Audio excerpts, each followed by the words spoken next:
Di ko pa man nakukuha lahat ng pangarap ko, pero sobrang saya ko pa rin dahil sa pagdaan ko sa proseso. Mas nag-e-enjoy ako. Oo, hindi madali, pero masarap kasi natututo ako sa bawat pagkakamali. Kaya hindi ako susuko. Palag lang ng palag. Lagi ko gagawin best ko para maging deserving ako sa success na ipagkakaloob sa akin. Magandang araw sa inyong lahat. Panibagong araw, panibagong pagkakataon na naman tayo syempre na binigay ng Panginoong Diyos sa atin. Kaya may panibagong misyon na naman tayo. Day 27 of hustling na tayo. Walang bibitaw mga kayod na hanggang maabot natin ang ating mga pangarap at mga tagumpay na ating inasam. Wow! 18 trays ang i-deliver natin ngayong araw sa 3 customer. Tara na at samahan nyo ako. Palag lang tayo ng palag mga kayod na walang makakapigil sa naghihintay na tagumpay sa atin. Wow! Alam kong nandyan naman na yung blessing.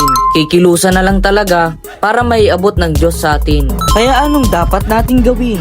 Hard work, consistency, discipline, and always think positive sa bawat ginagawa natin. Wow! At syempre hindi dapat mawala ang faith natin kay God. Sama-sama lang tayo palagi mga kayod na sa ating pag-hasil.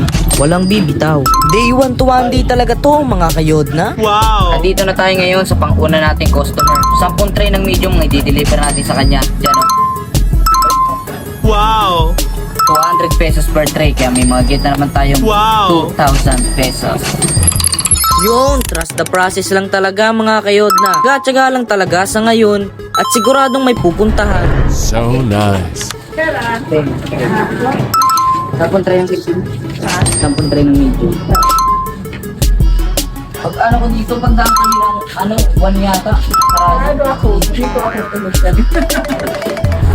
Basta unang-una nating dapat gawin, isentro lang natin ang ating buhay sa Diyos sapagkat yun nice. lamang ang tanging pag-asa natin sa ating buhay. Thomas ka.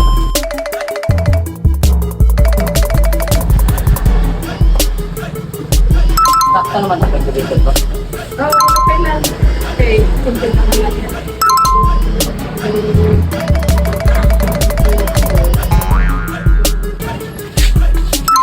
Ito yung mga tray. May pera naman tayo ngayong araw. Kaya masaya naman ako. So nice. Huy, bad yan. May nilaga talaga pag matyaga. Taga lang, ipag-sipa. Bakasyon pati ngayon. Para laog. Ayo. Wow! Doble talaga tayo. Sulitin ang bakasyon. So nice.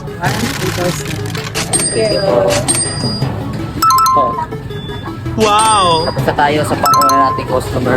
Tara tayo sa pangalawa nating customer. Sa may makabog. Sarap samahan nyo kami.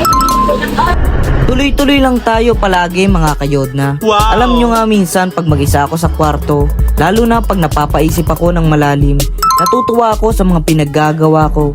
Kasi ang sarap talagang gawin yung habang nag-hustling nag-vlog ka. Talagang feel na feel mo yung pagdaan sa proseso. So Madalas nga pag nananalangin ako, nasasabi ko sa Diyos na wag munang ibigay yung mga tagumpay na hinihiling ko. Kasi sobrang nag-e-enjoy pa ako sa proseso. Pero alam ko naman na Diyos ang nakakaalam ng tamang panahon para sa akin.